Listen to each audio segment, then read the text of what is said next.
I first noticed something was off during a Tuesday night dinner. It was nothing dramatic. No slammed doors, no raised voices. Just silence. A long, heavy silence between bites of pasta, where usually she'd be talking about her shift or the boys' homework.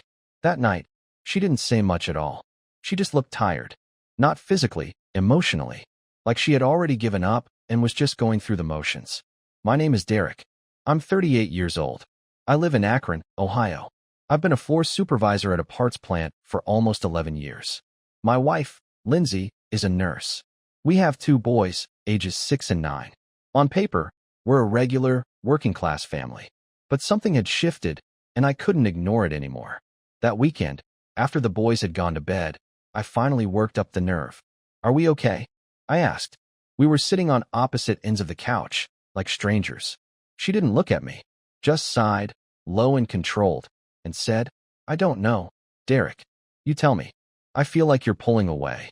"I am," she said, without missing a beat. "Because I feel like I'm married to a ghost." That hit hard. What's that supposed to mean? You're reactive. Always have been. You wait for things to go wrong. Then you scramble. You never plan anything. You don't take initiative. I carry everything. The kids, the house, my job. And then I come home and have to manage you too. That stung, even if I didn't fully understand it. I go to work. I help out around here. I don't complain. What do you want from me? She looked at me then. Really looked. I want to feel like I'm not alone in this marriage. I want to be inspired, Derek. I want to be proud. I didn't know what to say to that. I wasn't the guy who gave speeches or chased promotions.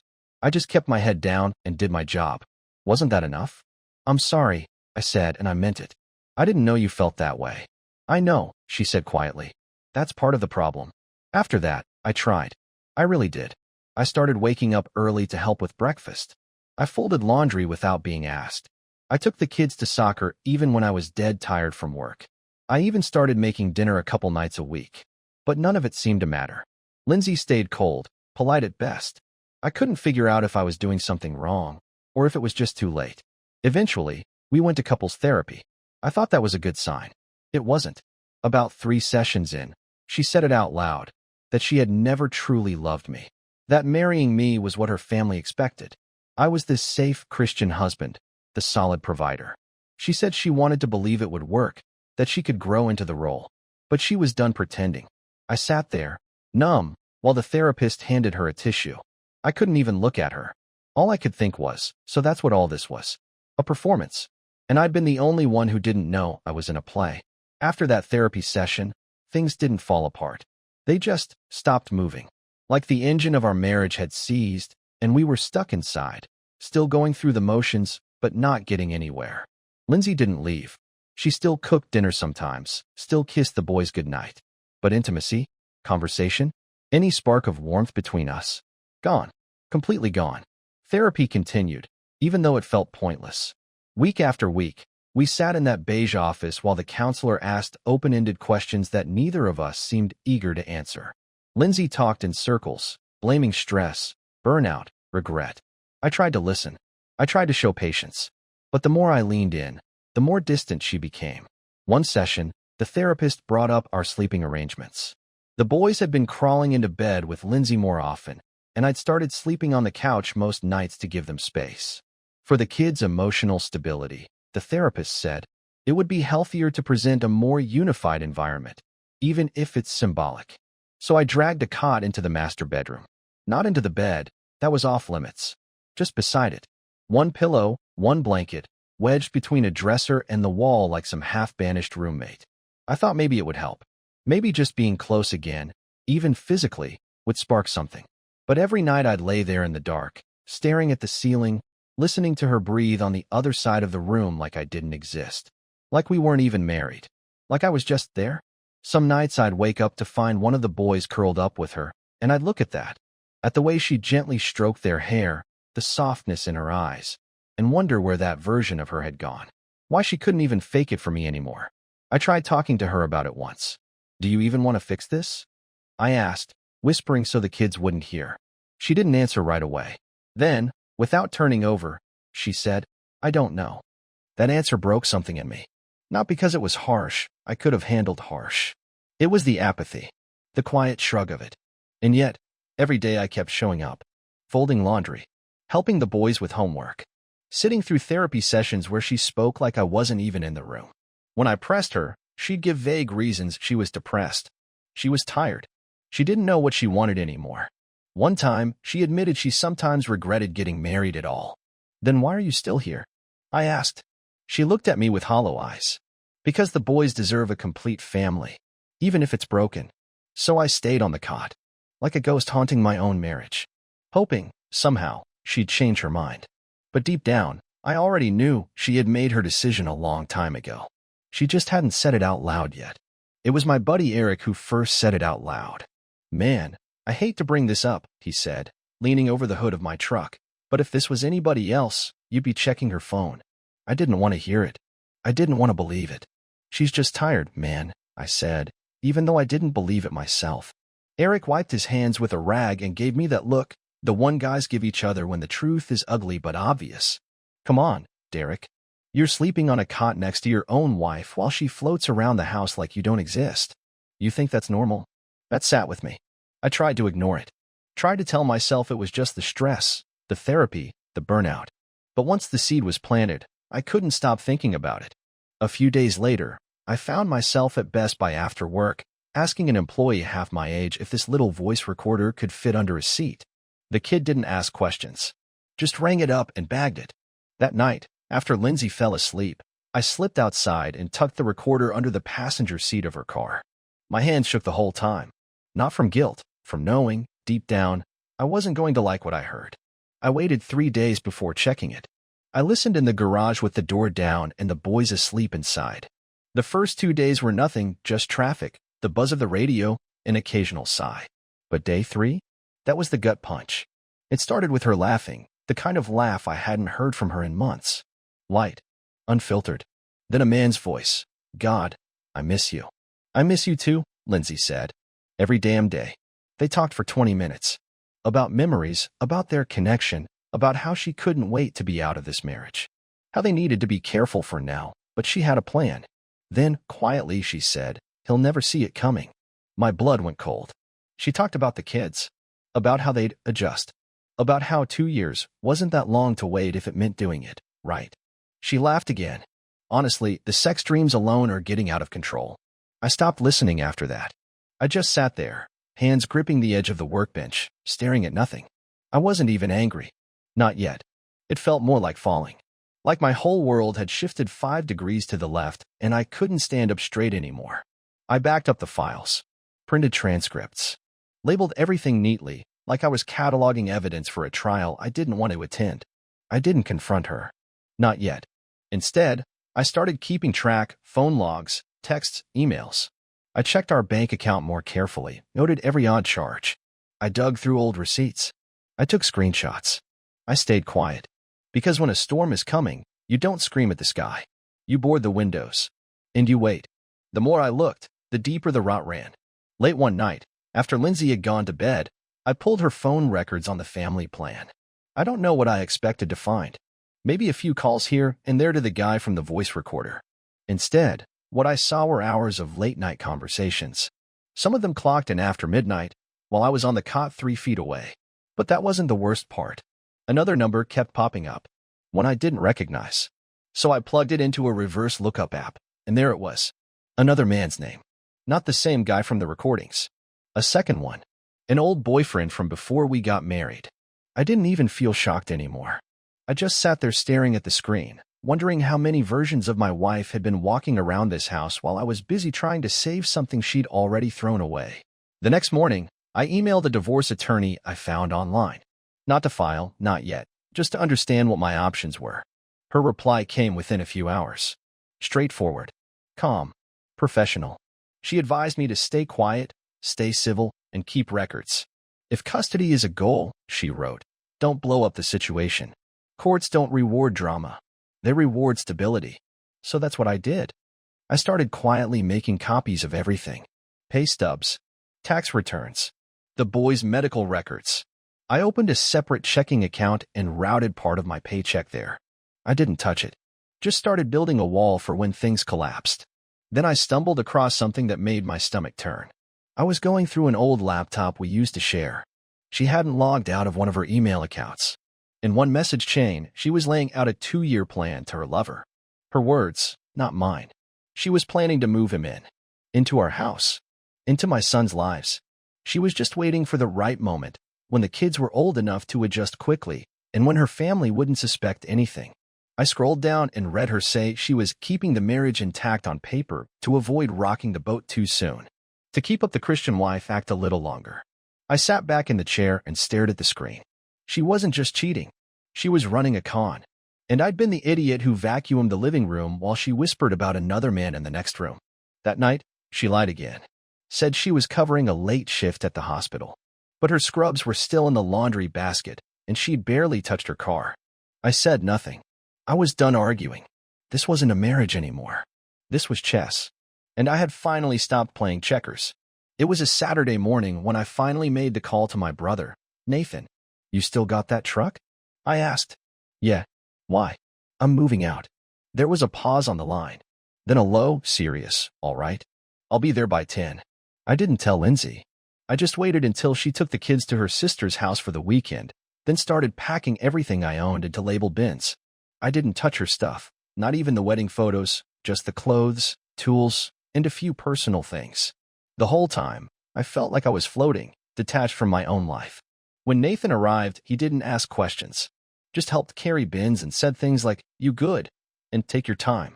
Then, right as I was taping up the last box, Lindsay came through the door. She froze in the entryway. Her eyes scanned the scene, open bins, shelves half empty, my cot already folded and leaning against the wall. "What is this?" she asked. "I'm leaving." She stared at me like I had slapped her. "You're just walking out?" "I'm recording this," I said calmly, holding up my phone. She scoffed. "What are you?" "I've got recordings," I interrupted. "Phone logs. Emails. All of it. So let's keep this civil." She opened her mouth to argue, then closed it again. Her face went pale. "Is this about therapy?" "About?" "No," I said. "It's about you planning a whole new life behind my back while pretending I was just some seat filler until your boyfriend moved in." Nathan turned and walked out with another bin, sensing it wasn't his place to be there. I stood still, waiting for her to speak. "I didn't mean for it to go this far," she finally whispered. I shook my head. "You had 2 years mapped out. That's not a mistake. That's a strategy." She sat on the edge of the couch, staring at the floor. "I didn't hate you, Derek. That's worse," I said. "You used me while telling yourself you were being kind." That afternoon, I went straight to her parents' house. Her family had always been big on image, the perfect church-going family. Her dad was a deacon. Her mom ran the food pantry. They loved me in theory, the quiet husband, the Christian father, the stable provider. I knocked on their door with a manila envelope in my hand and my heart beating like a drum. When her mom answered, I said, "I think you both deserve to know the truth." They sat me down in the kitchen. I told them everything, showed them the call logs, played clips from the recordings. I kept my voice steady, stuck to the facts. No theatrics, just the truth. When I finished, her mother looked like someone had drained all the color from her face. Her dad just said, "I don't even know what to say." She said she married me for image. I told them, to be the good daughter, the good wife. It was never real. Her mom shook her head slowly. She always did what we expected. Maybe we pushed her too hard. I didn't expect that. Not sympathy, but honesty. Later, her sister and brother-in-law showed up. I figured they were there to comfort Lindsay, but they surprised me. Her sister leaned against the wall, arms crossed. "For what it's worth, this kind of thing, it runs in our family." I raised an eyebrow. "Meaning?" Her husband shrugged. "We've both made mistakes. Marriage isn't perfect." It clicked. They were trying to normalize it. Like betrayal was just part of the package. I stood up. "If this is y'all's idea of working through it, I'm out. I'm not signing up for a legacy of lies." And I walked out. Not just from the house, but from all of it. The show. The script. The family act I never even auditioned for. It started with a text the following Thursday. "Lindsay, I know you hate me. I deserve that. But please, just talk to me." I stared at the screen for a full minute before locking my phone and setting it face down. I didn't respond. The next day, she sent a voice message. I didn't listen to it. "Just read the transcript preview." I ended things. With him. "I swear to God. Please don't shut me out." I knew what this was. The affair partner bailed, or got tired of waiting, and now she was back, sniffing around for safety. For the man she had once said never inspired her, but now suddenly seemed like the best option again. The real twist? She didn't deny anything. She admitted to everything. The plan, the betrayal, even the second man. I was lost, she texted. I didn't know who I was anymore. I almost laughed. That night, she called. I let it ring, then finally answered on the fourth try. I didn't say anything, just waited. I'm sorry, she said immediately. Her voice was hoarse. I've been crying every night. The boys miss you. I miss you. I kept my voice flat. You miss what I did for you. You miss the stability, the routine. You don't miss me. That's not true, she said, but there was no weight behind it. You want to prove it? I asked. Let's talk about honesty. You still texting that old boyfriend? Silence. Thought so, I said. You're only here because your backup plan fell through. No, she whispered. I realized what I lost. Did you realize it before or after he stopped returning your calls? More silence. Then, I deserve that. What do you want from me, Lindsay? Her voice cracked. I want our family back. I'll do anything. Anything? Yes. Even if it means I check your phone every week? Even if it means GPS on your car? A nanny cam in the kitchen? There was a pause. Then quietly, yes. I let out a dry laugh. Now you're fine with being controlled. Now that you're a fair partner walked out. That's not fair. No. What wasn't fair was me sleeping on a cot while you planned a future with someone else in my house. What wasn't fair was me giving everything and being told I wasn't ambitious enough. I was wrong, she said. So wrong. I see that now. No, I said. You see you're alone. And for once, I didn't feel sorry for her. Because the only reason she was reaching out now was because the man she built her exit plan around had exited first. She wasn't repenting. She was retreating. And I wasn't about to open the door for a woman who only knocked when the other one slammed shut. The day the divorce was finalized felt quiet. No shouting. No gavel slam. Just a PDF in my inbox from my lawyer and a brief congratulations on closing this chapter message I didn't know how to respond to. I got the car. A fair cash settlement. Scheduled visitation every other weekend in 2 full weeks in the summer. She got the house. Primary custody. The final say on school decisions and healthcare unless it involved emergencies. It was fair. It was what my lawyer had advised. But it still felt like losing. Not her, not Lindsay. That part one could live with. It was the boys. The ache hit hardest the first weekend. I didn't wake up to their footsteps. The house was too still. No cartoons playing in the living room. No cereal bowls in the sink. No small voices yelling "Dad" from across the yard. Just me, coffee, and silence. I moved into my parents' spare bedroom the same week. It wasn't glamorous, but it gave me somewhere to go that didn't feel empty. I set up a folding table in the dining room with my laptop and started working remotely. When I wasn't doing that, I drove my folks to their doctor appointments, picked up prescriptions, cleaned gutters, changed light bulbs. It kept my hands busy, kept my mind from slipping. I saw the boys every other weekend. We'd go to the movies or walk around Lowe's pretending we were building something. I let them pick the music in the truck. I let them stay up late and eat junk, not to be the fun dad, but because I needed the time with them to feel full, not half-lived. Lindsay dropped them off each time like nothing had ever happened. She'd stand by the car, half-waving, pretending the pastor hadn't detonated our marriage like a landmine. And every time I looked at her, all I saw was the woman who stood in therapy and said she never loved me, and then went home and made dinner like that didn't matter. The final piece of the puzzle came a few weeks after the paperwork cleared. Lindsay's a fair partner? Married. With a kid. Whole second life. I found out through a mutual friend of hers, a woman who worked at the same hospital. She didn't even know I existed until recently. He told her he was separated, the woman said. But he wasn't. She found out right after you moved out. Still talking to him? I asked. She shook her head.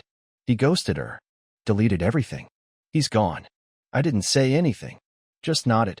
I should have felt vindicated. I should have felt like I'd won something. But all I could think about was how my sons were going to grow up in 2 houses now, thinking that was normal. I didn't want revenge. I didn't want her to suffer. I just wanted my boys to never feel like love was a transaction, something you tolerate until something better comes along. So I stayed steady. I stayed kind in front of them. I never badmouthed her, no matter how much it killed me to swallow it. Because the truth was, I didn't lose a wife. I lost the illusion of one. And what I gained, even if it was smaller, harder, lonelier, was mine. Real, clean, and finally, honest. A month after the divorce, I bought a gym membership. Nothing fancy, just a 24-hour place near the Kroger, but it gave me somewhere to go at night. Somewhere that wasn't my parents' guest room. I started going 3, sometimes 4 times a week. Not to get ripped, not to impress anyone. Just to feel like I was reclaiming something. Like I still had some control over my own body, my own life. I also started a new habit, Friday movie nights. Just me and the boys, pizza, blankets, and a rotating lineup of action flicks, old cartoons, and whatever superhero junk they were into that week. I let them pick. I didn't check my phone. I just listened to them laugh. And I realized something during those nights. They weren't broken. Not like I feared. They still smiled. Still asked me 100 questions. Still told bad knock-knock jokes in the car and asked for happy meals when we passed McDonald's. The marriage might have been fake, but what I had with them, that was real. That was mine. Some nights I'd sit on the porch of my parents' house, beer in hand, scrolling through the old photos on my phone. Family vacations, Christmas mornings, birthday parties with store-bought cakes and lopsided balloons.